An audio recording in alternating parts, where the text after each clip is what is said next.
This exercise is the banded squat. What you're gonna need, one of these mini bands. That's it.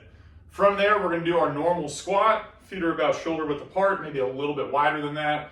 And then we are going to come down into a squat and come back up.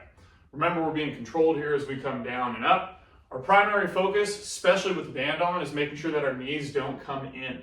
We want to keep our knees as wide as our feet at the minimum, okay?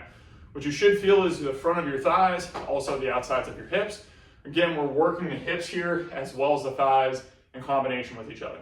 Show it to you from the side. When you come up and down, again, remember we're trying to come straight up and straight down. We're not necessarily trying to put our butt back and do what we would call a hip hinge or a deadlift. Now, when you're doing this, the other thing we want to pay attention to is that you don't end up on your toes.